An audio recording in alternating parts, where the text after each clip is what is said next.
How is everybody today?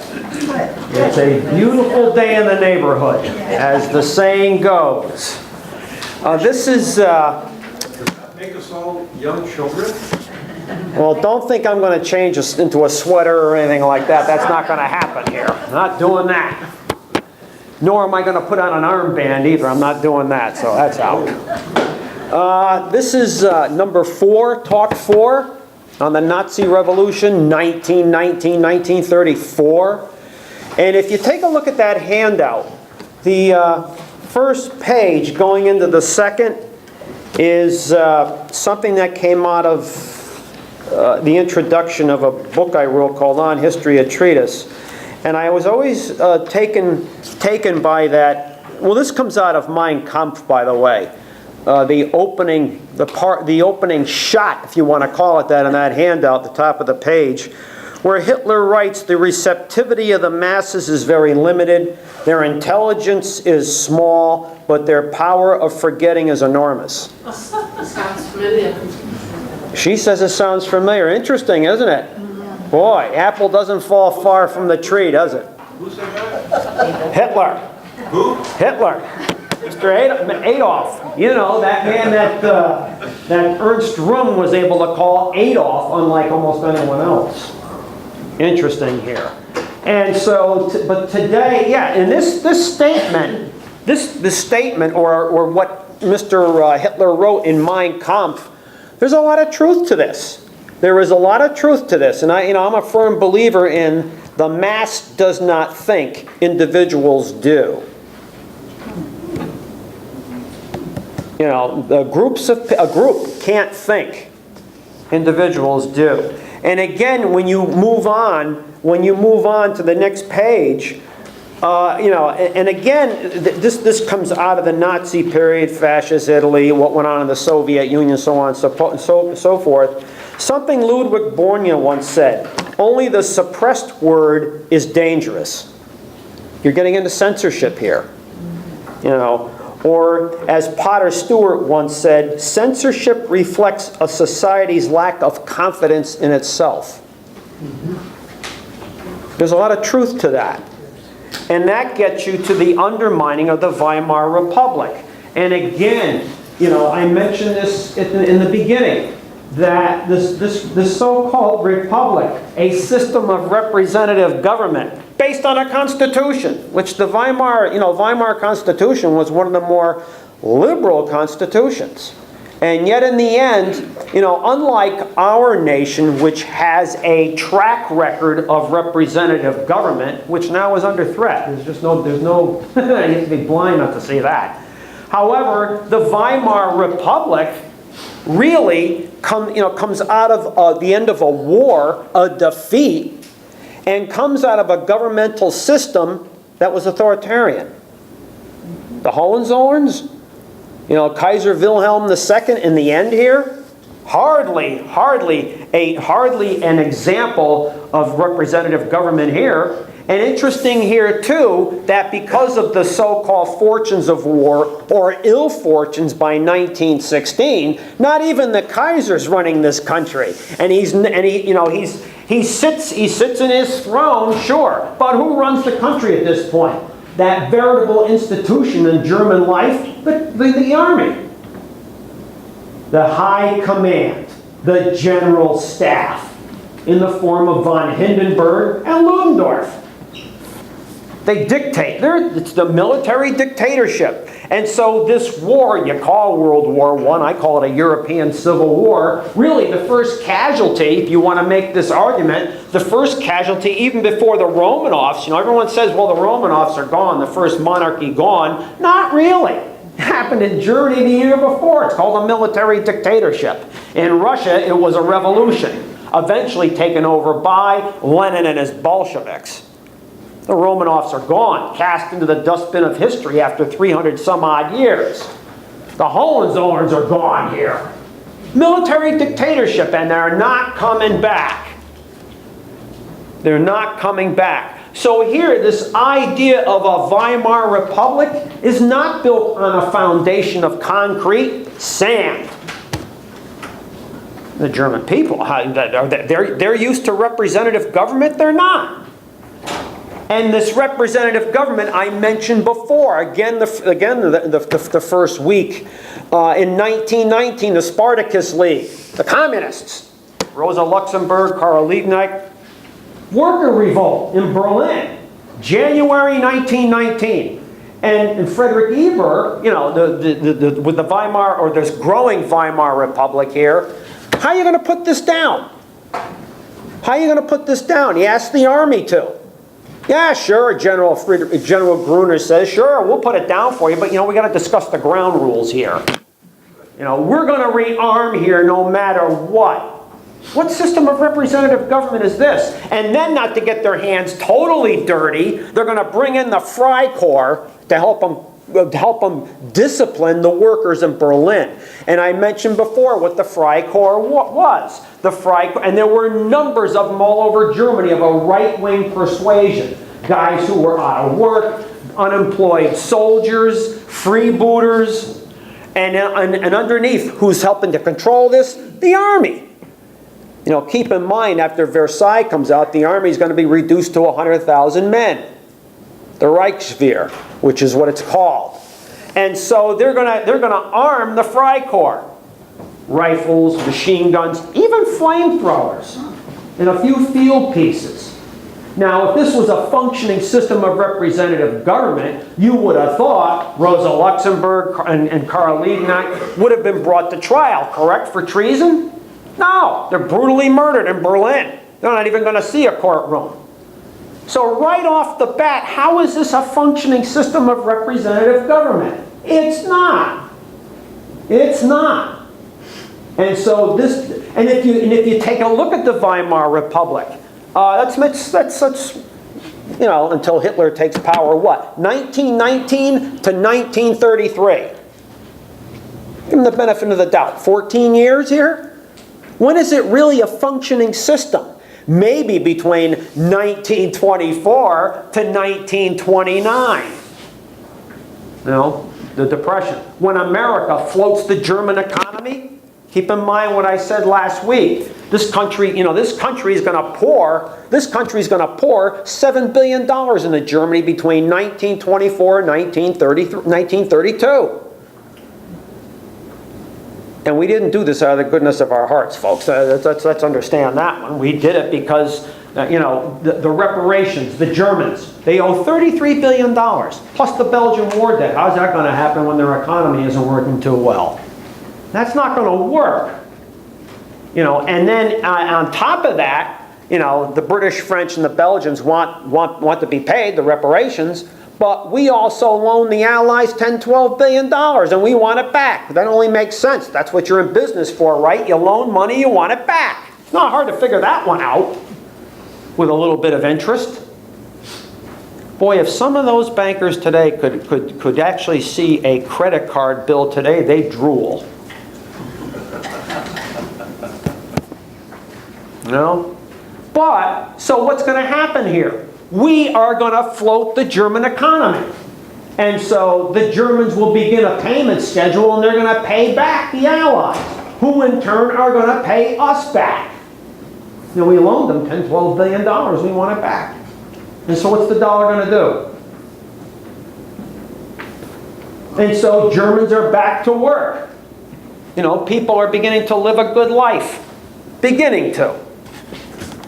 You know, you take your wife out to dinner, go to the beach, whatever the case may be.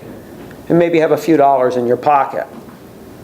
And so what happens to you know, Hitler? Hitler understands after Munich, I can't take power by force anymore. I got to do it legally.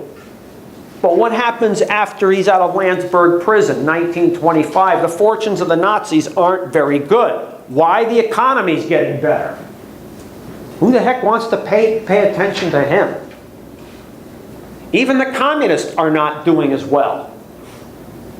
But that doesn't mean here that representative government is flourishing. The communists don't want a system of representative government. The Nazis don't want a system of representative government.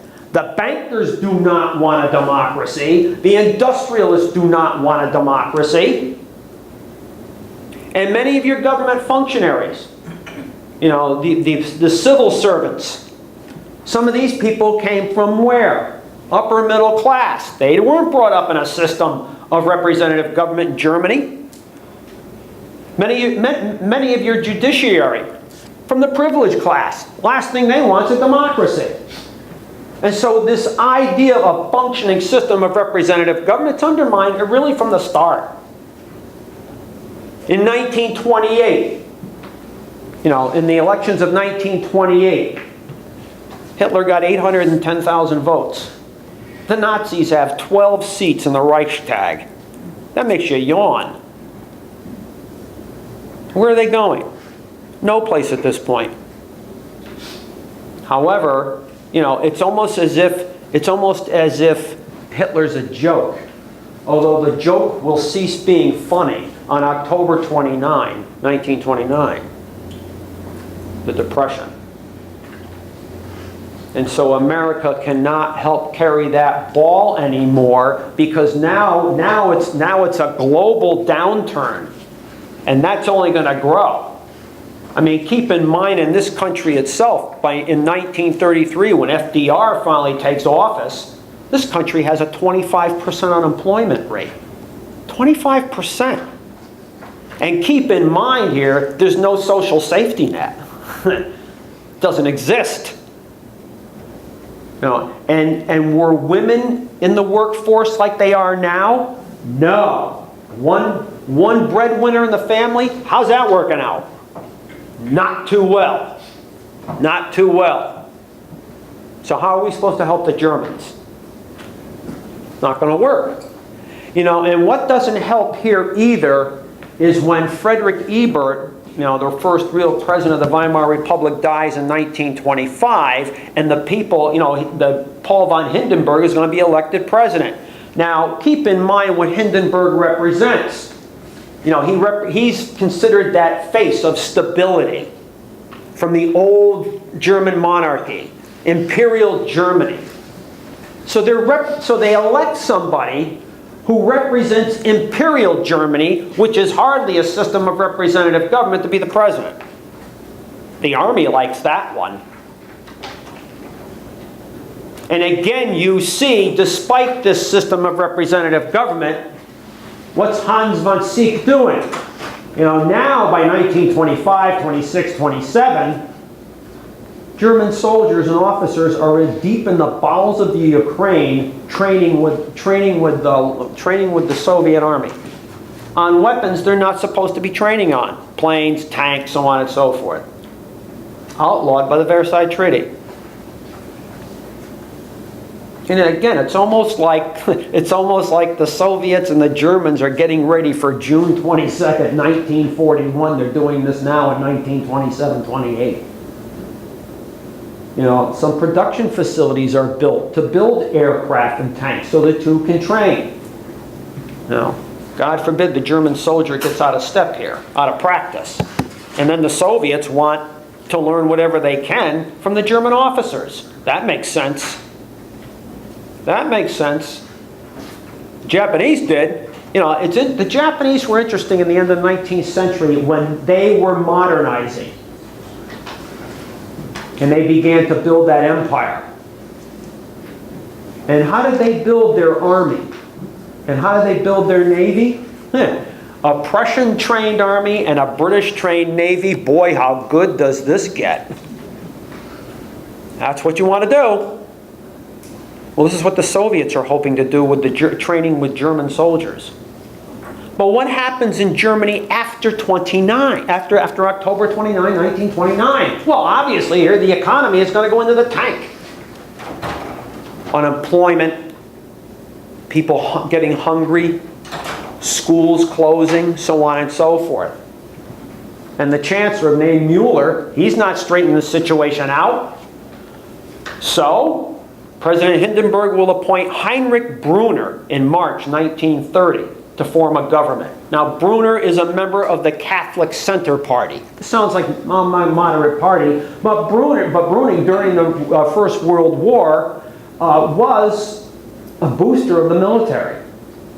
However, that being said, and he seems okay to the military at this point, and forming a coalition government, trying to get the Social Democrats into this, trying to get the German People's Party into this, which represent the business interests anyway. And so what you're going to see here is a man who's supposed to accommodate all these interests, and what's his answer to this growing economic problem? Raising taxes. Gee, you think the bankers and businessmen want to hear that? I don't think so. What do you think happens to wages? Going down. Severe cuts in government-sponsored programs. That's not going to be popular. That's not going to be popular. September 14, 1930, and this is obviously no accident. I told you in the 1928 election, Hitler polled 810,000 votes, 12 seats in the Reichstag. September 14, 1930, those elections, he gets 6.5 million votes, and the Nazis have 107 seats now in the Reichstag. They are the second largest party in the Reichstag after the Social Democrats. The Social Democrats still are the largest party. Are Hitler's fortunes turning around now? Yes. Why? Economics.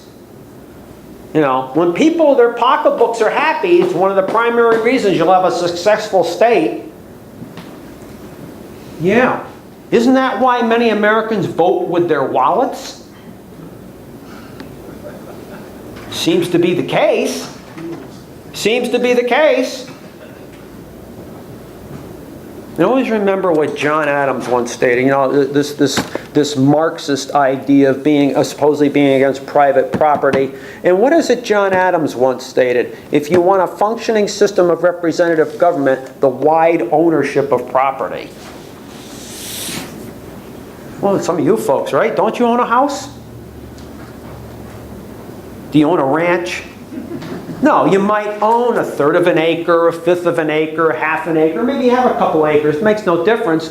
Don't you pay the property taxes on that land or that house? Yeah, of course you do. Does that give you the right to go down to the Common Council and squawk if you don't like something? Of course it does. But then again, when you take a look at what happened in 2008, look at all the foreclosures. Blackstone Group. 2009 bought up 1,500 houses in Atlanta, all foreclosed on. Now instead of 1,500 owners, now there's one. You see what happens with property here? Interesting here. There is, and that's what was happening to some people in Germany. They're losing their land, like the farmers. Isn't that what happened here? Foreclosures in the Dust Bowl. Remember that one? Yeah. And so one of the primary reasons this country was formed was land. And so when land is restricted to too few owners, is that a possibility? Is that going to be discontent? Yeah. Yeah, it will. Yeah, it will. Well, you see the same sort of thing here happening in Germany. However, Mr. Hitler, at this point, he's having, his SA, the Stormtroopers, the Sturmabteilung. He's having trouble with them, becoming a very, very independent. And he will send a cable to Bolivia. Mr. Ernst Röhm, come home, I need you. I'll be there. And so Mr. Röhm, who had been training the Bolivian police and the Bolivian army, one of the trainers, comes home. He will take control of the SA because of the increased fighting going on in the streets between the German beer hall brawlers, the SA, and the Rock Kampfverband, the Red Fighting Front. And this is interesting with the communists. You would have thought here that if you want to get rid of your so-called main enemy, the Nazis, you would have formed a relationship with the Social Democrats and the Catholic Center Party. The communists never forgave the Social Democrats, Frederick Ebert in particular, for getting the Army and the Freikorps to crack down on Rosa Luxemburg and Karl Liebknecht in January 1919. They never forgave them. course, part of this too, keep in mind the years involved here. 1929. 1930, 1931, 1933. There is such a thing as the Comintern, the Communist International. Well, guess who's in charge of the Soviet Union at this point? Yeah, Uncle Joe, as he was known here during the war. You know, Stalin supports the Comintern, but, this is a big but here. You know, Stalin is the type that, yeah, this is great, we're going to spread this revolution, but guess who's going to run it? Me. You know, the last thing he wants is a rival coming up in Germany. You know, and this is what happened with China. You know, keep in mind the 1920s when the Chinese Communist Party was being formed, and one of the younger set in this party, Mr. Mao Zedong, you know, there was a Michael Borden who represented the Comintern from Russia, trying to assist the Chinese, this fledgling Chinese Communist Party, because Chiang Kai-shek's going to take control of the Kuomintang movement, and he's going to organize China in a fashion, but that's down a little bit down the road here. However, Mr. Mao Zedong, you know, is listening to this Michael Borden, you know, the Marxist revolution on the proletariat, the factory worker. How many factory workers they got in China in the 1920s? Yeah, very few. That's a pretty good assessment. You know, and Mao's take on this is factory workers, peasants we got. So he's going to base the revolution on what? The peasant. Who else is going to do that? Ho Chi Minh. Now, I mean, you have people who are taking Marxist/communism and molding it to their situation. You know, you can't have a strict doctrinaire approach. Remember when I used to sell cars years ago to supplement my writing income, I remember the manager said, every deal stands on its own. A lot of truth to that. There's a basic plan, yes, but you have to think out of the box sometimes. And will Mao be right? Yes. But here in Germany, this idea of the communists forging a relationship with the Social Democrats and the Catholic Center Party does not come to pass. And so the center or left of center is virtually split.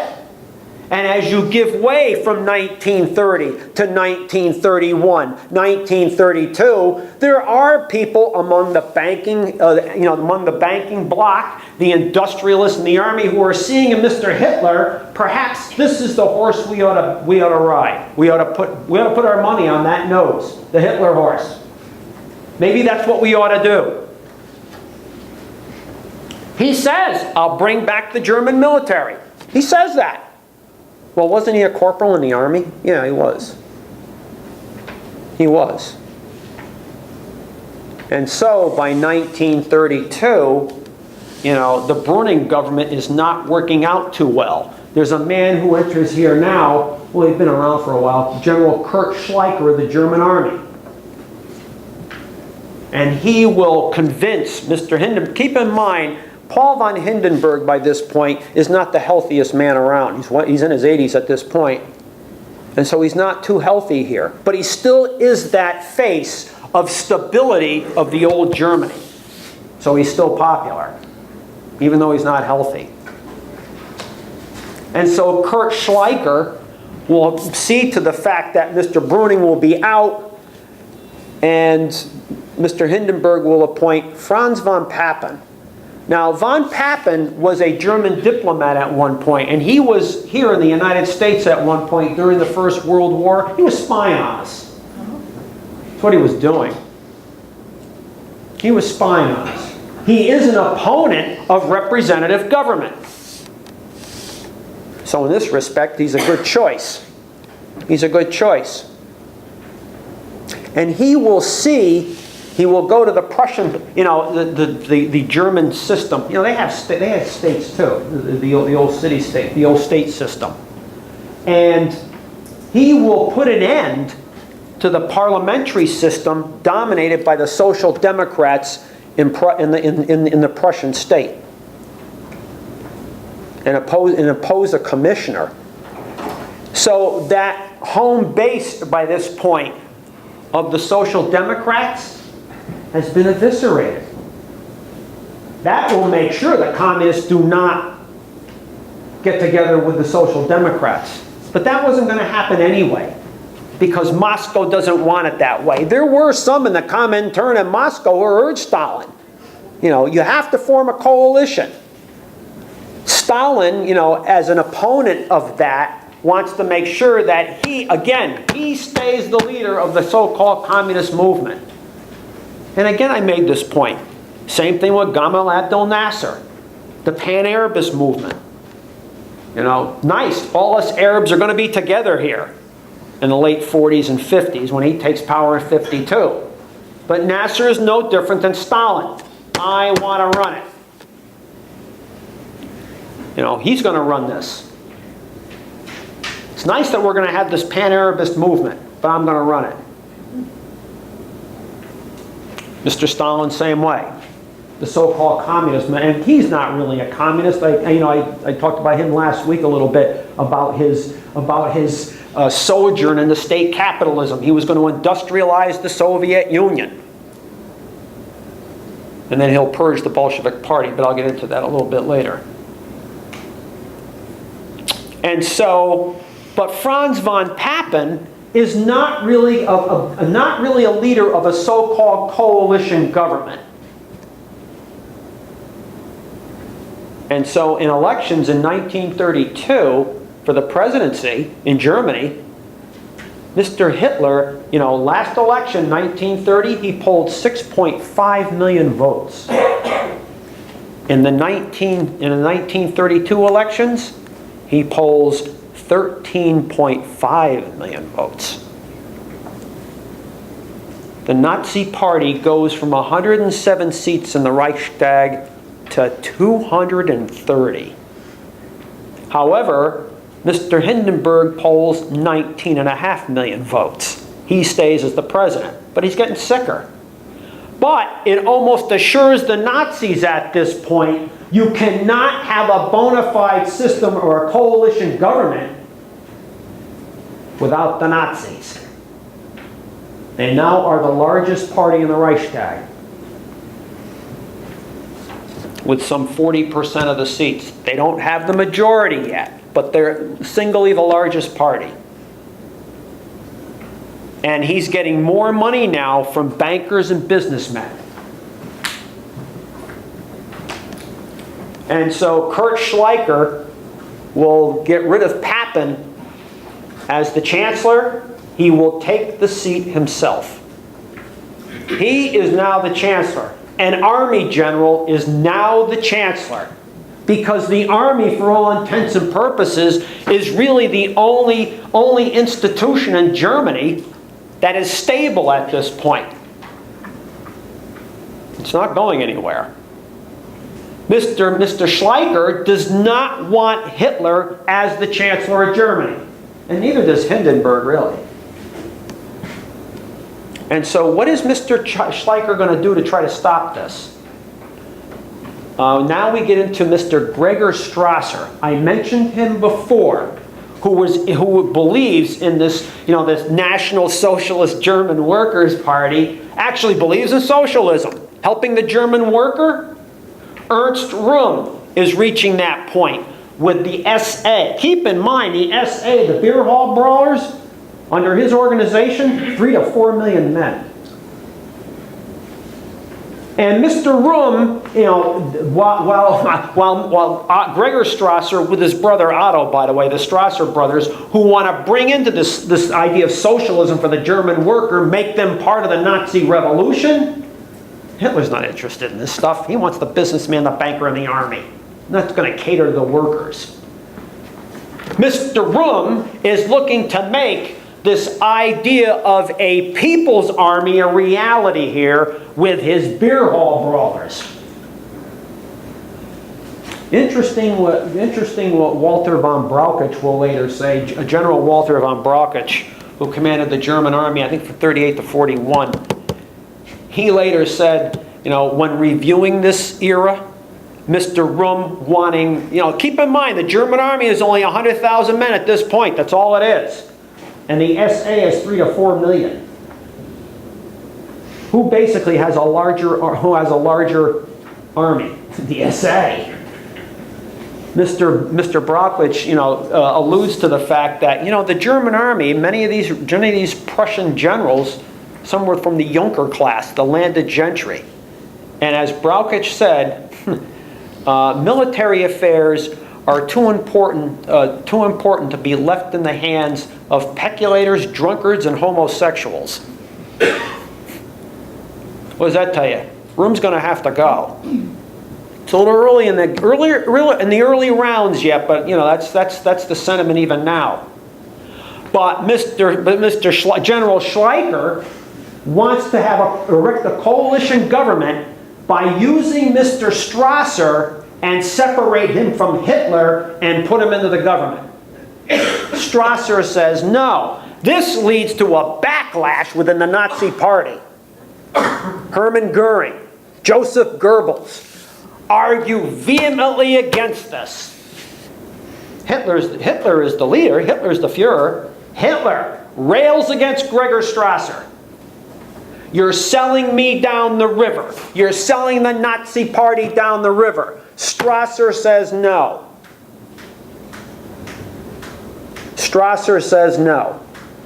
But this is what Hitler states. He goes into one of the, well, people know this, he goes into one of those tirades here, screaming and yelling against Strasser. Strasser will later pick up his marbles and go play someplace else. He's going to take his family on a vacation in Italy just to get out, just to get away. So what has Hitler done? Solidified his hold on the party. Because now at this point you're getting into November, you're getting into December 1932. And Schleicher isn't working out as the chancellor. Germany's fortunes are still declining. And he can't put together that coalition government with the Social Democrats, Catholic Center Party. And you can't leave out the Nazis here. And so it's becoming more and more apparent here to Mr. Hindenburg that he's going to have to call in, as he used to call him, that vulgar little corporal from Austria. And so on January 30, 1933, Hitler is called in to see Mr. Hindenburg. Goebbels will later write, he was sitting on pins and needles because maybe there's the thought that Adolf would not be appointed as chancellor. Well, he needed to get excited. Hindenburg will appoint Hitler as chancellor. Keep in mind that the government that will be formed, though, he has to form a coalition government.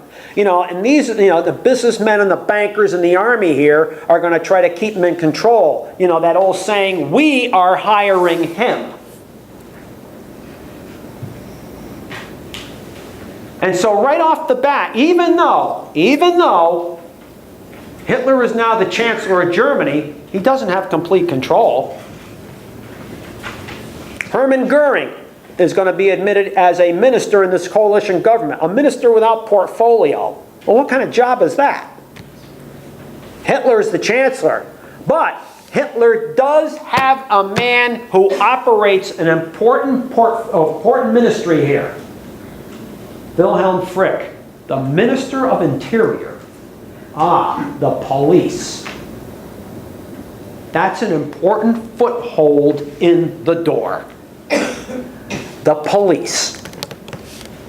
But Hitler still Hitler, again, he's not out of the woods. The Reichstag. Keep in mind, in November elections, the Nazis did lose 2 million votes. They went from 230 seats down to 196. So again, they don't have quite the hold they had in the summer of 32. But Hitler is still the chancellor. And the fear here is, well, if we don't have Hitler as the chancellor, who could possibly take over from the streets? The communists? We don't want that. We don't want that. But Hitler's fortunes are going to change on February 27, 1933. The Reichstag Fire. The German parliament burns. And guess who's going to take the blame for that? The communists. Because the day after that, Interesting, the day after that, Hitler comes out with this edict here on saving the people and the state. And the roundups will begin. Communists will be rounded up. Social Democrats will be rounded up. Members of the Catholic Center Party will be rounded up. You know, in 1933, you're seeing the beginnings of the concentration camps here. Places like Dachau, Oranienburg, and the concentration camps at this point, rudimentary. They're run by the SA, and these guys bully more than they kill at this point. Of course, in the end, they're not going to run the concentration camps. The SS will. The Schutzstaffel, the black shirts. And since the communists are blamed, a man will be put on trial and later be executed. A man by the name of Marinus Van Der Lubbe, who was a Dutch half-wit. And he will be executed for the Reichstag Fire. Of course, it's later going to come out in Nuremberg that there was a tunnel underneath the Reichstag from Goering's house across the street. And so, you know, the Nazis, it's said there that the Nazis actually set the fire to the Reichstag. Yes? How were the SA troops paid? And you have a 3 to 4 million person organization. Some of these guys aren't paid, they're volunteers. Some of these They're guys... not paid at all? Some aren't. Some are, some aren't. But they have a cause. They're wedded to a cause.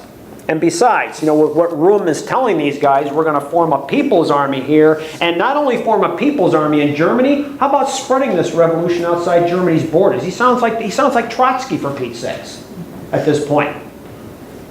But also what you're seeing take effect here in Germany, Gleichschaltung, coordination. You are now seeing Hitler move to take control of not only the economy, but society. Free press will be throttled. Free press will be throttled. The union movement, the trade union movement, a backbone of the Social Democratic Party. You know, these workers always wanted the May Day holiday. Remember the big parades in the Soviet Union on May Day in front of Red Square? Remember that? I remember telling my daughter, she was born on May 1, I said, see, they're even celebrating your birthday in Moscow. Of course, she gets to a certain age and she understands that's not happening. Somebody over here had a question. Yeah, I've read rather in George W. Bush unauthorized biography. That's the Bush family, starting in about 1924, was heavily financing Hitler. And they were doing it through the banking connections they had in those days in Britain. Yeah, I'm going to get into a little bit of that at the conclusion here, about the Bush family involved with the Nazis, financing, so on and so forth. And I'll touch on that at the end. Yes? When I was growing up in New York, May 1st was a fair day in the elementary schools. Yeah. Maypole and I don't know if there's any politics involved. Probably. But It's politics and everything. It was a fair day. Yeah. But you see here with Hitler, sure, I'll give you May Day. They get their Labor Day holiday. And then the next day he abolished the unions. That's what he does. And so you see greater control by the Nazis to take control of not only the economy, politics, culture, society. In fact, you see here, on March 20, and this is in the handout, by the way, the law terminating the suffering of the people and the nation of March 24, 1933.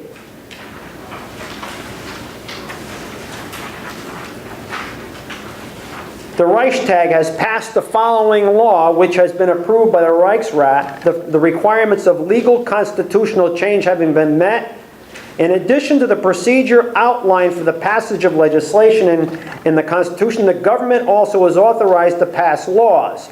What happens here is Hitler wanting to be Germany himself. This is the idea of the Führer. Will start passing the laws. They're undermining whatever system of representative government actually exists. And then, you go back to March 20, you go back to what you see here in the last page, the law against formations of new parties. July 14, 1933. The government has passed the following law, which is being proclaimed herewith. The sole political party existing in Germany is the National Socialist German Workers' Party. There is no more Social Democratic Party. There is no more Catholic Center Party. The only party that will exist is the National Socialist German Workers' Party. And so the idea here is the party will control the country because the party is the government. Mr. Hussein is going to do the same thing. You know, Iraq was supposed to have a functioning system known as a republic. 1970, 71, 72.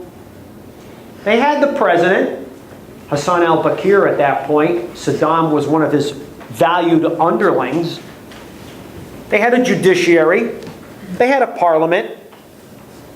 But real power existed with the Revolutionary Command Council.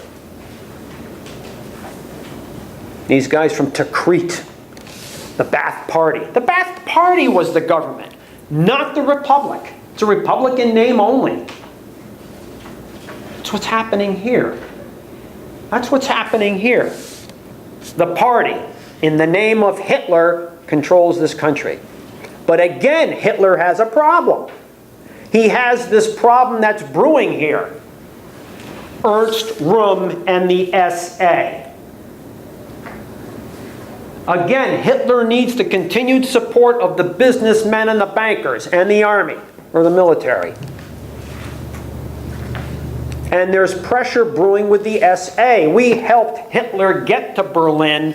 What are we getting out of it?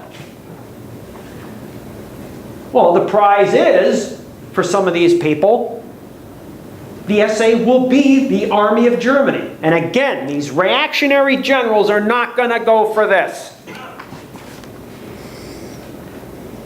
And so on April 11, 1934, the Deutschland cruise,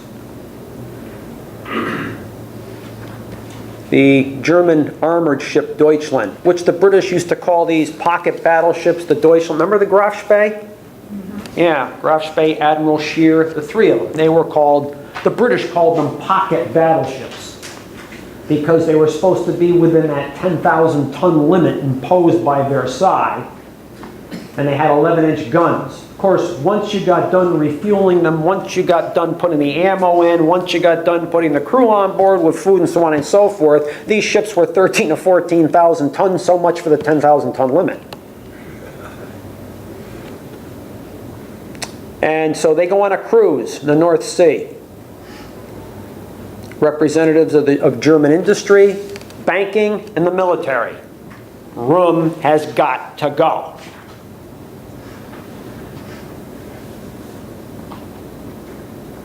And so Hermann Goering, Goebbels, Heinrich Himmler, who was looking to have his SS be exclusive of the SA. They've been under that SA umbrella. They are looking to be, he is looking to bring his SA out into the open. His SS, the Schutzstaffel, Hitler's bodyguard, the Black Guard, or the Schwarzkorps, which will eventually become a state within a state. And become a big business too. Like the Revolutionary Guard in Iran. Not only a military formation, it's a business. And they begin the plan to get Purge Röhm and the command staff of the SA. And they have to wait till they're all together to do this. And so at VC in Germany, a place called VC, the SA, many of the SA leadership is meeting. Of course, it's been arranged. And all of a sudden the squads go out. The SS squads go out. Other SA commanders are rounded up all over Germany. Many are taken to the Lichterfeld barracks, pronounced to be executed, and they're shot by SS firing squads. Hitler will break into Ernst Röhm's room, he's in bed with a guy, and Hitler will scream and yell at him and have him arrested. He will be taken to the Lichterfeld barracks, thrown in a cell. And a pistol will be left on his table in his cell. And he says, if I am to be executed, have Adolf do it.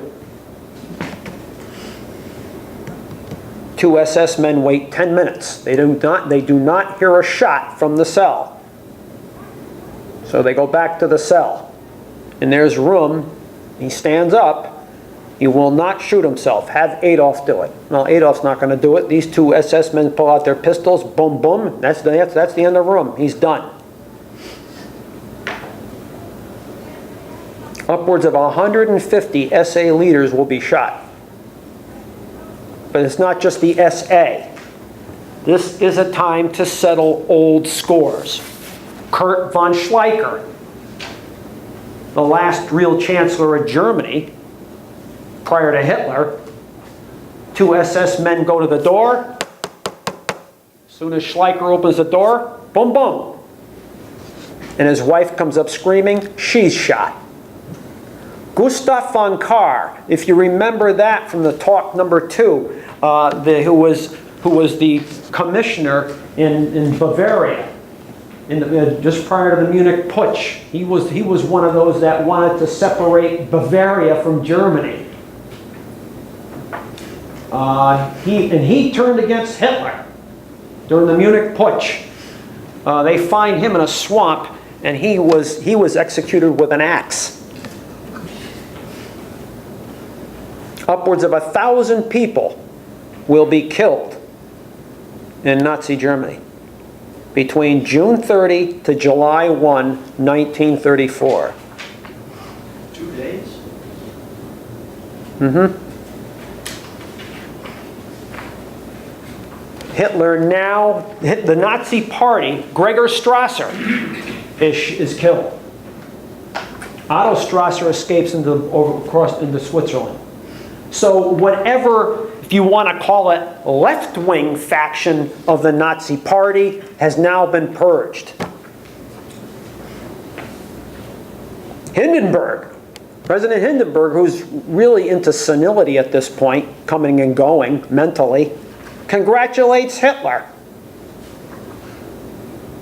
for answering the call to German sovereignty by eliminating a threat. And he will die August 2, 1934. And right after that, the army, Hitler has where the army will swear allegiance to him. He abolishes the office of president and virtually abolishes the office of chancellor. There's only one leader in Germany at this point, and it's now called Führer, and that's Adolf Hitler. And so the army will swear allegiance, not to Germany, not to the Weimar Republic's defunct, but now to Hitler. He now has power in Germany. Heinrich Himmler, the ex-chicken farmer, the SS, is now going to become a state within a state. Himmler got what he wanted. He controls all the police factions in Germany. He was able to get control of the Berlin police from Goering. Goering held control of that. Goering was trying to get his hands on everything here. But now Hitler will control the police. All of it. The Berlin police, the Ordnung police, the regular police, the Gestapo, the secret state police, and also now the SD, the Sicherheitsdienst. The military has the Abwehr, which is military intelligence. But Himmler has the SD, or Sicherheitsdienst, which is actually, for all intents and purposes, a foreign intelligence service for the Nazi Party or the SS.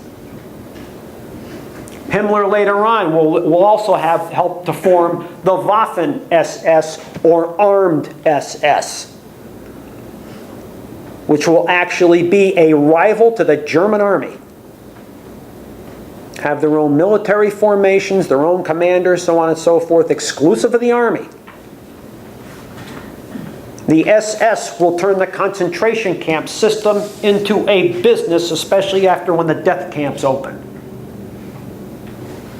You know, they used to, people that they executed with the gas chambers that had tattoos, taking the skin off and turning it into lampshades and so on and so forth. Made a lot of money, taking all the gold and silver fillings out of those people that were dead, depositing it in the Reichsbank.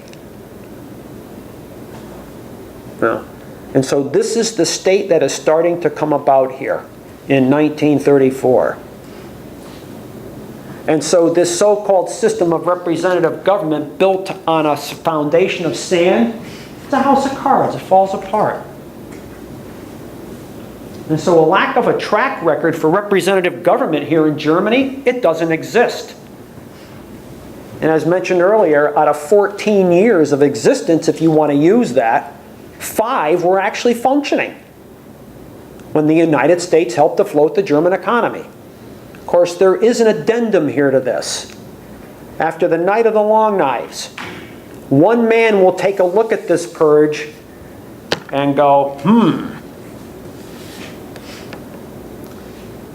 Stalin. You know, he has a fella in Russia named is Sergei Kirov. Stalin at this point is 53. Mr. Kirov is only 38, 39.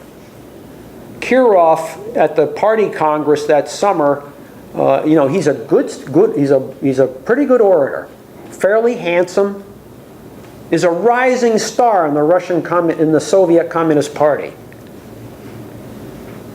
He's in charge of the Leningrad branch of the Communist Party. He's seen by some as Stalin's heir. Uh-oh. And on December 1, 1934, a man will go enter the Leningrad Party headquarters, go up to the 3rd floor in Kirov's office and shoot Kirov in the neck and kill him. Stalin is stung to fury, or supposedly. The shooter will be shot. His wife will be shot. A comrade Borisov, who was in charge of Kirov's bodyguard, he's shot, and his wife is put in an insane asylum. 97 others are shot. This starts the purge of the Communist Party in the Soviet Union. NKVD chiefs like Heinrich Yagoda, Yezhov, another one, there will be constant purges, 30, 35, 36, going into 37. Thousands upon thousands are shot in these sham trials, the torture, brutality. And even Heinrich Yagoda will be shot. Yezhov will be shot. These are the murderers, they're being shot. And it lasts more than one night. It lasts for years. And Stalin will follow it up with the military. The SD, Hitler's SD, plan information that Mikhail Tukhachevsky, a 46-year-old marshal at 46, he's a brilliant military theorist, understands mobile warfare. Gee, a man you might want in a technologically oriented war, an industrially backed war, understands the tank. Information's planted that he has unsavory relations with foreign militaries. That's all Stalin has to hear. And then what began as a purge of the party will carry over as a purge of the military, the high command. 3 of the 5 marshals shot. All the 11 top political commissars in the Soviet military, all of them are shot. Army commanders, corps commanders, division commanders, many of them shot. even down to some brigade, regiment, even battalion commanders, colonels, majors. Some of them are shot. Many sent to Siberia to make ice cakes. 35,000 officers are purged. Wow. Interesting what you saw develop here prior to the war in 39. It's absolutely astounding. Absolutely astounding. Wow. Yes? Why did he purge them? He didn't trust them? He didn't... Stalin didn't like his own mother. I mean, his mother put him in a seminary, and that made him real happy. Called his mother a bitch and wouldn't see her for 40 years. So where does that leave you? No, he was, there was at one point during the war where I think it was with Molotov, if my memory serves me correct, and he's in a pensive mood, talking about all the comrades they came up with who are now gone, and he's naming these names, he's walking along with his head down, and they're gone, and it seems like he's generally, feeling bad, and all of a sudden, may they rot in hell. He didn't like anybody. Stalin is that quintessential totalitarian.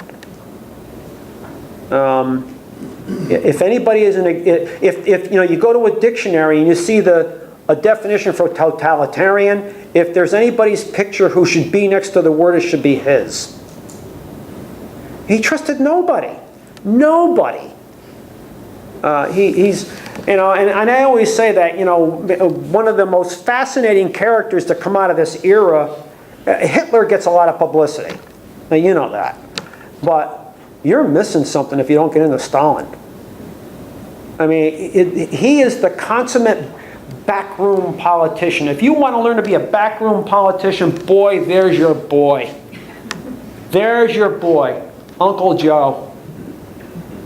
But I mean, what happened in this era from 1919 to 1934?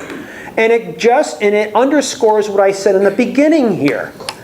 That this thing known as the Weimar Republic, that this thing that was formed out of there's no real tradition here of representative government. You would have thought if the British and French were this committed to post-war peace, you would have thought they would have supported a representative government in their former antagonist. If you want peace in the long run. No. Punishment. Well, what do you think the nationalists and the ultra-rightists do here? Boy, this is tailor-made for them. Nobody likes you. Everybody hates you. Join us. Which again leads to what I said the first week. This war fought for democracy? Hogwash. It was fought for money, colonies, and power. That's what it was fought for. If this war was fought for democracy, then how come the British and French kept their colonies and Germany lost hers? Now, remember what I said before about Woodrow Wilson's 14 points. People will be able to determine their own fate when this war is over with. Witness Ho Chi Minh going to Versailles. Now, guess what? There's the door. You're going to remain under the French colonial empire. Or what happened to the Arabs here? They got sold down the river. Arab nationalism? Go away. Of course, there was a Westerner disappointed in that result. Lawrence of Arabia, who will write a commentary later on, and it'll be published in British newspapers telling the British public, your government sold you down the river. And so the seeds of future conflict are sowed here on June 28, 1919. Now, it's astounding what went on here.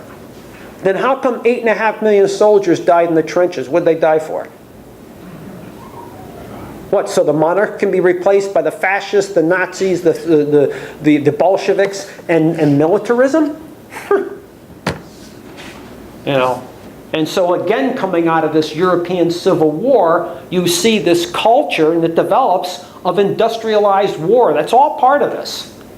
And so instead of 15 million dead from 1914, 1918, between 39 and 45, upwards of 55 to 60 million dead in another industrialized war. Something that could have been avoided. But it wasn't. Henceforth, people like Hitler, Mussolini, so on and so forth. Anybody have any questions here or comments? Yes? Some of the German names have von in it. What does von stand for? Von is a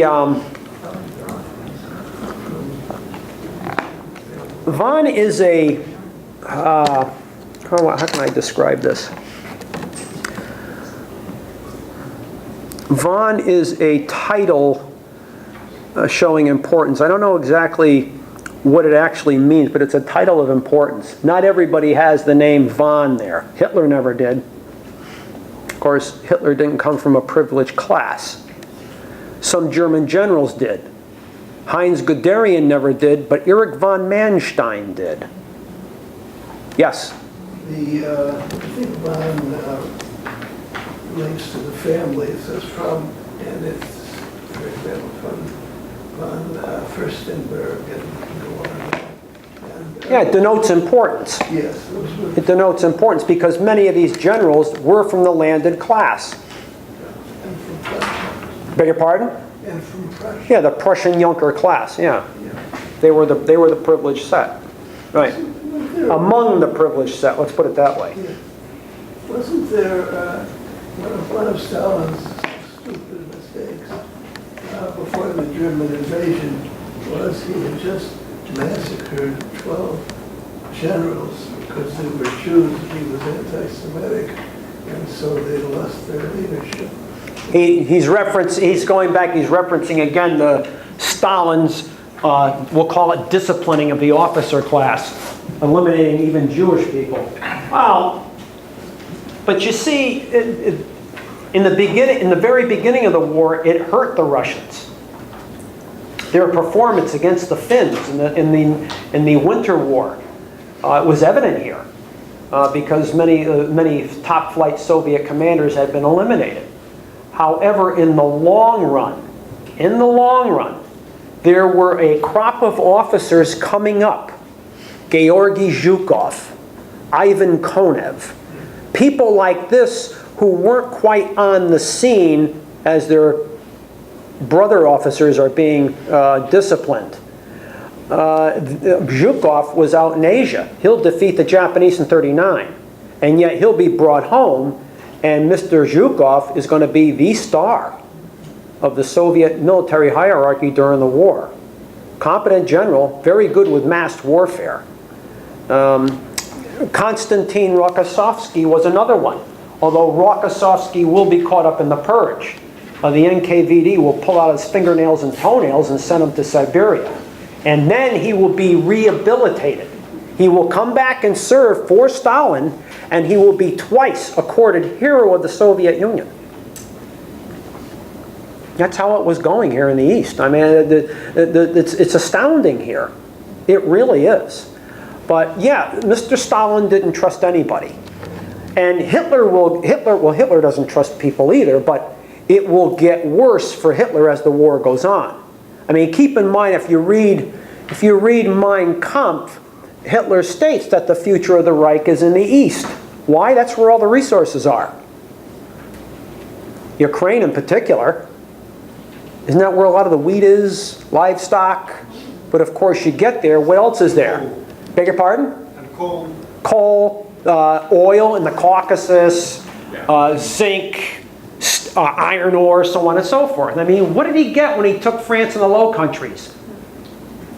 The Dutch, the Belgians, the French, wine, some wood. You go east, you know? And so, yeah, I mean, even in 1918, when the British blockade was biting Germany, I mean, it was biting. 1916 is known as a turnip year. Germans are starving in 1916.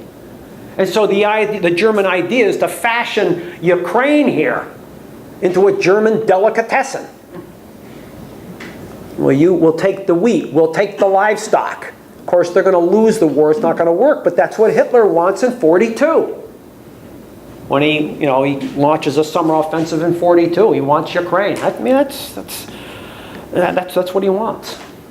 Interesting what you see develop here. Fascinating. Yes? Yeah, well, when you say develop, where or how did it go from where you were talking now to the beginning of World War II, actually engaging? You mean the politics through the 30s? No, what were the steps that Hitler took, actually? Well, one of the first things he's going to do in 1934 is sign a non-aggression pact with Poland. Yeah, that's one of the first things he's going to do internationally. And the reason he does that, he understands, he knows how to read a map. Germany, Poland, France. Well, why should I let France sign an alliance with the Poles? I'll beat them to the punch. And then he promises the Poles, maybe in the future you'll get some territory out of the Soviet Union. Now, that sounds like a good deal. Then did he invade with troops? No, it's just a non-aggression pact. That's it. Oh, that's what I'm getting at. When did the troops? Oh, that's 1939. Yeah. The politics changes at this point. Yeah. Because Austria is already amalgamated with the Reich. Sudetenland has already taken place. The rest of Czechoslovakia was torn apart in March 1939. And so, Chamberlain was urged by Churchill, and Lloyd George was still around, you gotta make a deal with the Soviet Union, because Poland's next on the list. And Chamberlain distrusted the Soviets so much, he's dragging his feet. Well, Mr. Hitler is not going to drag his feet. He knows if he wants Poland, he's got to make a deal with Mr. Stalin. So he's going to swallow his pride here about the Judeo-Bolshevik threat. Usually idealism is usually trumped by real politic here. And so they'll make the deal. And Stalin, yeah, this is a good deal. I'll get half of Poland. I'll get that territory back we lost in 1919. And so sure enough, and they'll make the deal. And it'll be Joachim von Ribbentrop and Vyacheslav Molotov will sign the deal in Moscow, August 23, 24, 39. And Stalin's in attendance. Hitler's not, he's in Berlin. But then again, Stalin's going to order a round of champagne, give a toast. Boy, to Adolf Hitler, what a fine fellow. Now, of course, that agreement, the Nazi-Stalin pact, the Nazi-Soviet non-aggression pact, will fall apart June 22nd, 1941. And then Hitler will attack the Soviet Union. As he wrote, the future of the Reich was in the East. Yes? As I recall, Hitler and Mussolini were not buddies at first. It wasn't until Mussolini got ambitious and moved into Abyssinia, and the Brits and others got on his back, that he came closer to Hitler. Well, and in the beginning here, in the fascist world, Mussolini was the senior partner. In 1934, Hitler will go to Italy on a state visit, and he's wearing this double-breasted suit, and he looks a little like Peter Lorre by comparison, and he's standing on that balcony. Remember Mussolini used to review the parades and make his speeches on that balcony, and to impress the visitor, he has this military parade. And even here, there's only one fully equipped division in the whole Italian army. And he marches the same division around these blocks for 2 hours. This is a military power. But yeah, you're right. When he attacks Abyssinia, and when the Nazis were looking to amalgamate Austria with the Reich in 1934, Engelbert Dollfuss was the Chancellor of Austria. He's assassinated. The Italians rush troops to the Austrian border. Hitler backs off. But of course, by 1938, Hitler's not backing off. And so he becomes the senior partner here, and Mussolini is the tag-along. The fortunes have changed here. So, yes? How was it that the Germans and the Russian army were training together, and when was that? 19... That was after, yeah, after 1925, but that begins with the Treaty of Rapallo in April 1922.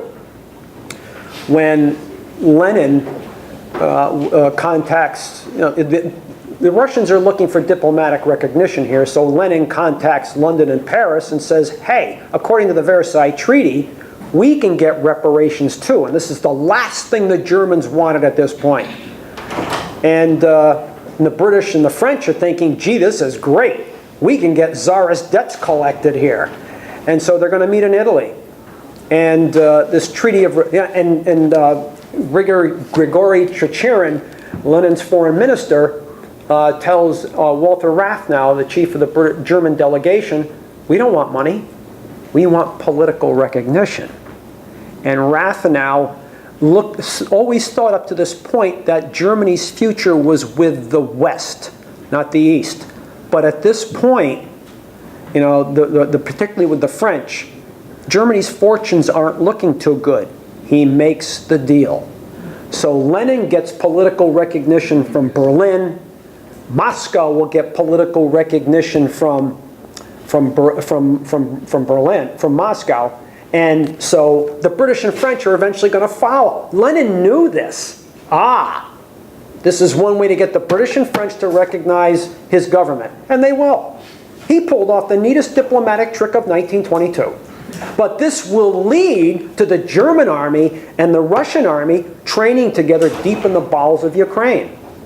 Out of sight of Allied intelligence officers and liaison officers in Germany. And so you will see this on again, off again, Nazi-Soviet working. Hitler will stop this when he takes power, but with the non-aggression pact of '39, then he develops a relationship with Stalin. And of course, the Nazi-Soviet non-aggression pact, was supposed to be a trade deal on the surface. The Soviets will send raw materials that Germany needs, and the Germans will send finished goods the Soviets need. But underneath, Poland will be wiped off the map. And then the Nazis accord, they understand that Lithuania, Latvia, Estonia are part of the Soviet sphere of influence. And that Moldavia and northern Bukovina, two provinces in Romania, are part of the Soviet sphere of influence. Moldavia, which is now Moldova. And so Stalin will exercise his options in June 1940, and Soviet troops will march into Lithuania, Latvia, Estonia, Moldavia, and northern Bukovina. And while Hitler is busy taking France, Stalin makes his move. And so, yeah, the whole map is changing here. It's interesting how all this formulates and leads to June 22nd, 41. And the two, Nazi Germany and the Soviet Union, will engage in that decisive land campaign for the war. And all this will lead to Stalin winning the land war in World War II. We won't, he will. He will win it, not us, because they defeat the German army. And of course, that's a different talk. I mean, I just gave that talk yesterday up in East Haven on the Great Patriotic War. And when I teach that class at Norwalk Community College, it's the one class I teach. Boy, every once in a while I get somebody coming out of that class, it's like they got PTSD. They can't believe this. We lose 405,399 dead. The Soviets lose upwards of 25 million. Yeah, how do you count the zeros, right? Yeah, in 47 months. 1 of every 7 Soviet will die in this war. When are you going to give that talk here? Whenever you want to hear it. I mean, it's not, just like my wife says, she says, you're going back to the Darien Library? And I says, yeah. She says, why a nice bunch of people want to sit and listen to Mr. Sunshine for an hour. I just don't get this. Yeah, hey, that's it, cheering them up. That's what I'm going to tell my wife. Once the person, they cheered me up. But I mean, it all comes out of what we've been discussing here. And it's changed the globe. It really has. Some of these characters, you talk about them and they're fascinating. Reprehensible maybe, but they're fascinating. Like parasites. Yeah, but then again, going back to what this gentleman asked before, yeah, there were those in this country who supported from afar the Nazis because they were opposed to communism, socialism. I mean, go back to fascist Italy. One of the building blocks, one of the reasons Mussolini will succeed is because, again, like in Germany, representative government didn't work too well. Sure, you had a constitutional monarchy of sorts with King Victor Emmanuel, but some of the workers didn't get along with the farmers and the industrialists and the bankers. Socialism, communism? Oh, we don't want that. And so when the war is over with, territory, one of the reasons Italy's going to join the British and the French, there wasn't cavalier reasons. Keep in mind, they were part of that Austro-Hungarian-German alliance, the Triple Alliance. And the Italians backed out. And so who's going to take their place? The Ottoman Empire. And so they will get into the war in 1915, after all the other major powers had already been in it for about a year, almost a year. And one of the reasons they get in, territory. The British and the French promised them territory, Trieste. And they're going to take part in the carving up of Turkey when the war is over with. And so when all this doesn't work out, how do you think the people at home feel? This ardent Italian nationalism. And the economy's not good. Do you know in 1920 there were 1,800 strikes in Italy? Yeah, boy, the people are restless here. And so in 1921-22, the fascist party will help the army and the police put down strikes. And so that's going to help bring Mussolini into the government. And guess who supports him? Some of the big businessmen, the bankers, the army, and guess who else? The Catholic Church, who were against the workers. Interesting what you saw develop here, and that's going to lead to what? Mussolini, remember the Long March? The Italian fascists? Mussolini took the train. He might have walked 2 miles. Everyone else is the one who wore out their shoes, not Benito. So it's interesting, Mussolini, Hitler, Stalin. I mean, of course, the smart fascist was Franco. He wouldn't get sucked into the war. And he's going to last for 40 years. Interesting. Fascinating. When are you giving that talk? Mr. Franco? Well, I'll be back in the fall. I'm doing Women in American History in the fall here. And then that'll be 4 weeks. And then right after that is going to be the Russian Revolution. Yeah, who was right? Yeah. Yes. You seem like many others distinguish between the Socialist Party and the Nazi Party. It was... The Social Democrats? No. You on the one hand, you put together socialists and communists. No, they're not. And on the other, against the Nazi Party. What I want to say, okay, maybe I'm misunderstood, but what I want to say is that we oftentimes separate the socialists and communists on the one hand and the Nazis on the other hand. The Nazi Party, just as the name says, it used to be the Workers' Socialist Party. Yeah, it starts out as the German Workers' Party. Right. And then the main competitor right. In Germany at the time, in the 20s, was the Communist Party. Right. And if I'm not mistaken, in the 1932 election, Communists came second. I may be wrong about that. No, they did. Ernst Thälmann will get 4.5 million votes. So there you go. If we were transplanted now in the 20s, we wouldn't know about fascists or Nazis. We would know about the Labour Party, led by the Führer. Well, but that's correct. That's something that Gregor Strasser was looking at. Catering to the worker, socialism. Strasser wasn't a Marxist, though. There are differences between Marxism and socialism. You know, socialists really believe in the peaceful implementation of power. In other words, you assimilate people into a socialist state. That's what socialists believe. Marxism, which is considered a derivative of socialism, believes in the violent overthrow of the established order. That's doctrinaire Marxist.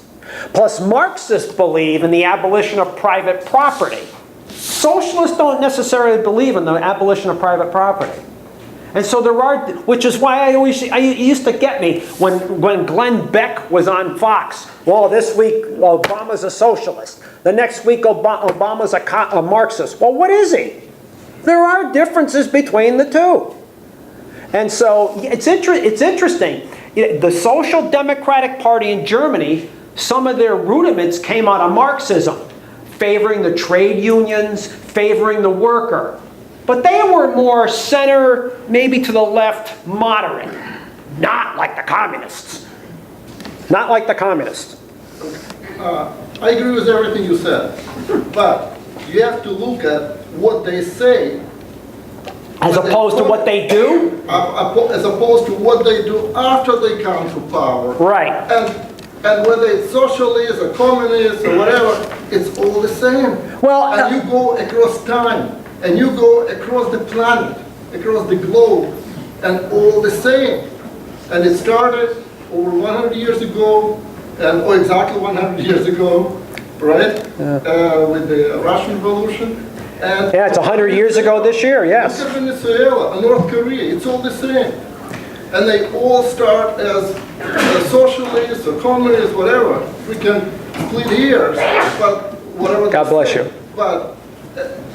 But they all end up in the same place. Well, bouncing off what you're saying then it begs the question, has there ever really been a functioning communist state?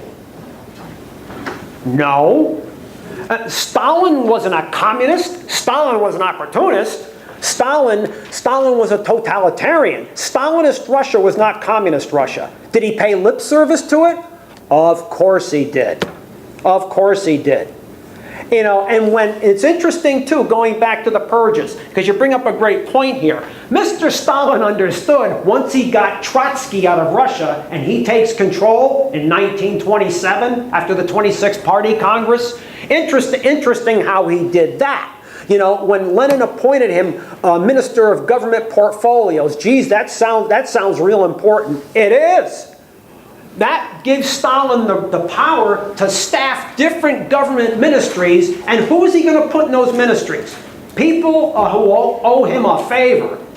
And so in the 1929 Party Congress, when it came to actually pick a successor to Lenin, who's deceased at this point, who are they going to pick? Trotsky or Stalin?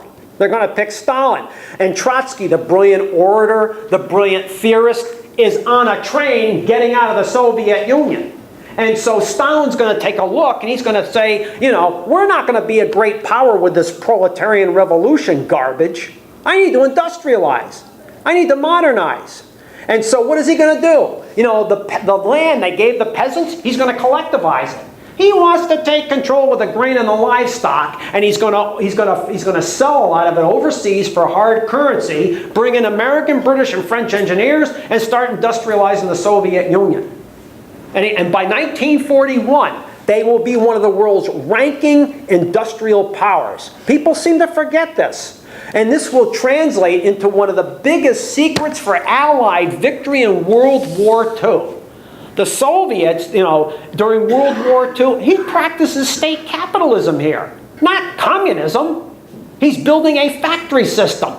And so what he does here by World War II, you know, Stalin's program of industrialization is one of the biggest secrets for Allied victory in World War II, because the Soviets are going to win the greatest land war in history, and Lend-Lease will only be 10% of that effort. Most of that will be the Soviets because of their factory system. They're going to be the world's leading producer of tanks. Not Detroit, Chelyabinsk is. Tankograd, as it was called back then, City of the Tank. I mean, in 1942, and they're not even ramped up to full production. In 1942, 2,000 tanks are pouring off the assembly lines a month in Russia. 2,000! In 3 months, Stalin equals what the Germans produced for the entire year of 1942. Take American production out of this. Who do you think's going to win this? The Germans or the Russians? The Russians. Interesting here. Absolutely fascinating. But you're right about this. They pay lip service to socialism. They pay lip service to... Well, what happened here? We're fighting this war for democracy. Really? They pay lip service to it. And many of the masses will believe it. Yeah, okay. And if you allow me, let me add one more point regarding lip service. Lenin, he was really the mastermind. And he had great public relations. He is not held in such disrepute today as, you say, Uncle Joe. But he was the brain behind that whole system, behind the socialist system. And you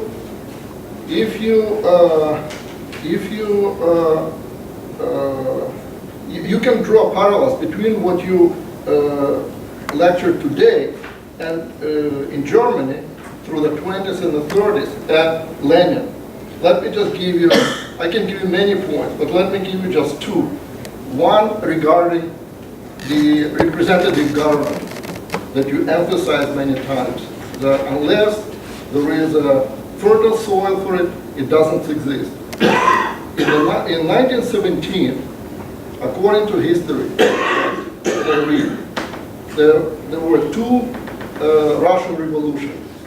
One in February and one in October.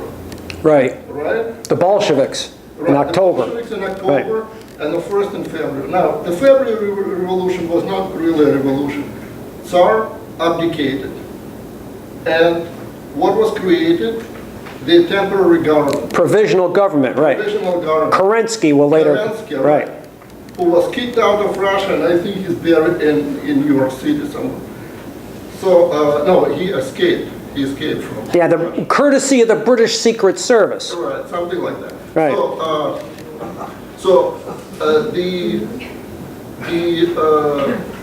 The temporary government, or provisionary government, did not survive 10 months. No. No. Lenin came to Russia from exile, and one of the Lenin teachers was what? The Communist Party is either in power or in opposition. No compromises, no coalitions. Just like what you were saying today regarding Germany, right? Right. So, and you were saying, well, Stalin and Hitler, it was Stalin. It was Hitler learning from Lenin.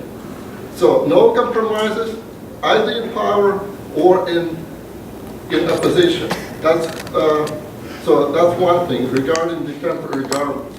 And so when the Bolsheviks took power, they also instituted the dictatorship of proletariat. You were referring today to military dictatorship, so Lenin called it the dictatorship of proletariat, right? And who put teeth in that? Felix Dzerzhinsky. Yeah, he was the first KGB guy, I think. Yeah, he was Lenin's Frank Nitti. Right, exactly. Every dictator has to have one, you know. Yeah, just like you were saying, you know, Right. SA and SS. Right. Right? So now another parallel, talking about SA, is remember Kronstadt sailors? Sure. Kronstadt sailors helped Lenin to execute the October Revolution. And 2 years ago, they were all wiped out because they tried to hold Lenin responsible for his promises. Well, they were considered counter-revolutionaries. That's it. It's the same thing when if you were in Vietnam and you fought and you were in the Tet Offensive. Almost the same sort of thing. And when the communists moved in the way, and the Marines had to go in and kick them out in that horrendous battle. they also found 3,000 members of the city officials and police that had been executed by the communists before they left, considered counter-revolutionaries. So yeah. Just like SA was replaced by SS. Right, right. Because the SS was more party than the SA, the Sturmabteilung. And so, yeah, you see that, and yeah, it's fast. Of course, you know, I guess if you want to use the Mr. Churchill here, Winston Churchill comes up. I guess the ultimate epitaph of Lenin and then his death is Churchill once said, "The worst calamity to befall Russia was Lenin's birth. The next worst was his death." That's what Churchill said, because that's eventually going to lead to Stalin. Although, interesting again, Mr. Churchill, when Hitler invaded the Soviet Union, and Churchill right away is going to support the Soviet Union.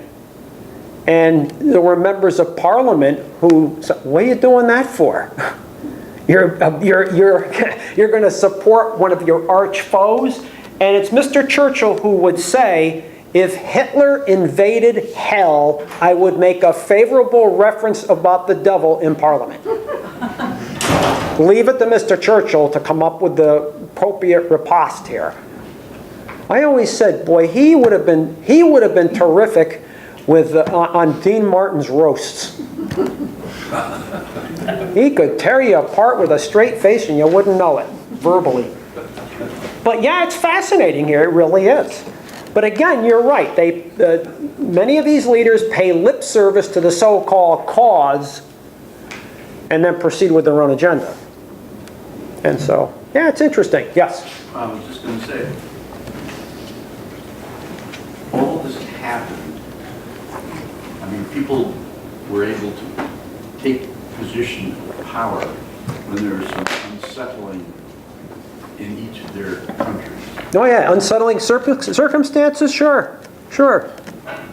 And can we see the possibility, or what could we see as a possibility of creating unsettling circumstances in the world today and have people then consolidate power like they did back then? Yeah, there's always ways of consolidating power. A lot of it, you know, I mean, when you go back to, just for a description here, Mr. Roosevelt, what helped make Mr. Roosevelt? The radio. What helped make John Kennedy? The television. What's helping making Mr. Trump? Tweets. Tweets. Yeah, and so, you know, Each one of those has shorter and shorter attention spans in a way. And that's the point. You picked up, yeah, that's the point. As opposed to, I'm sure there were some people here, maybe when they were kids, used to listen to Mr. Roosevelt on the radio, the fireside chat, so to speak. How long did they last? Half hour, 40 minutes, 45 minutes, you listen to him? Mr. Kennedy on TV. Now you're not just listening to a voice, you're seeing somebody. Of course, he looked good on TV. At least he wasn't sweating. But then again, you turn your computer on, and there's a 15, 20, 30 word tweet here, or whatever it is, and this is the current president's press conference. 140 characters. 140 characters. I mean, but again, bouncing off what you're saying, you're getting the masses to opt for the shadow and not the substance. In other words, it's bumper sticker politics. Yeah. So. I guess also what I'm getting at is typically the thing that sets the stage for singular power is more the economy than anything else. Well, yeah, people are concerned with their pocketbook, yeah. Yeah, I mean, if people are able to have a few bucks, go out to dinner, take an occasional trip, aren't they happier? Sure. If they can't do all that for a long period of time, are they going to be disgruntled? Well, could be. Maybe I'm a pessimist, but what I'm looking at today is Europe has a significant amount of debt, and like Italy is very big, deep in debt. Greece. Pardon? Greece, Yes. Spain, Portugal. They're all, right? And that, Yeah, us. pardon me? Us. Yeah, but, yeah, I was gonna say, and we have a significant amount of debt. And it was the debt after World War I that created the Depression in the United States. As you were saying, we're not sending, we weren't, Helping the Germans anymore. yeah. Right.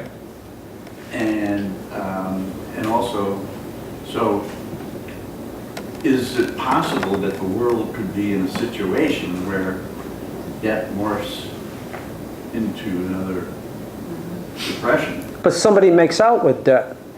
Pardon? Somebody makes out with debt. And so if a country doesn't collect the debt, then you start taking their ports, you start taking their parks, you start closing down the hospitals and the schools so they pay off that debt. Yeah. That's called austerity, right? Yeah, foreign debt, right. Correct. And in fact, you were seeing in Chicago, I mean, Mr. Rahm Emanuel was selling off the parking meters to private companies. And so, yeah, you're seeing some of that develop here. They just had a recent debacle in Norwalk where there was the threat of maybe laying off 43 kindergarten aides because of a deal that had to do with the health insurance. Well, they came to an agreement, so they're not going to lay the aides off. But it wasn't just the aides. They were going to close the swimming pool in the Norwalk High School, so on and so forth. And but then again, like my wife and I were talking about this because she's in the school system. And I said, George Bush gave the rich $3.5 trillion in tax breaks when he was in office. I said the Army announced they can't find $6.5 trillion last August. Student loan debt is $1.3 trillion. Credit card debt's $1.3 trillion. That's a lot of money here. So then you wonder why they're going to lay off kindergarten aides in Norwalk? Who is buying our debt right now? Still China? Well, China holds almost $1 trillion of it. The Saudis have over $750,000 of our debt, which is why Mr. Trump's going to do a sword dance with the royal family in Saudi Arabia. It's fascinating what you see going on. So between China and Saudi Arabia alone, they hold almost $2 trillion in our debt. And so, yeah, does that make you beholden to them to a certain extent and them beholden to you? Well, yeah, I guess that's globalization, I guess, if you want to call it that. But then again, the way America is right now, a lot of these wars are going on overseas because of the dollar. It's going to come to the day where oil is not going to be as important, perhaps, and one of the reasons the dollar is still the world's reserve currency is because oil is priced for the most part in dollars. So what's going to happen to the debt when that happens? And I'm not so sure as many Americans are thinking about that one. Yeah. If the dollar is priced in yen. So there are countries that are saying, well, that's Bretton Woods, that's 1944, the war's long over, let's move on without the American dollar. I find that an issue. Yeah. So, but when your elected officials come around, are they going to talk about that? No.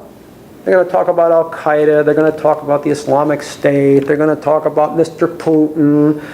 Okay. And so the case can be made that the threat is not Mr. Putin, it's Goldman Sachs. So anyway. Thank you. You're welcome.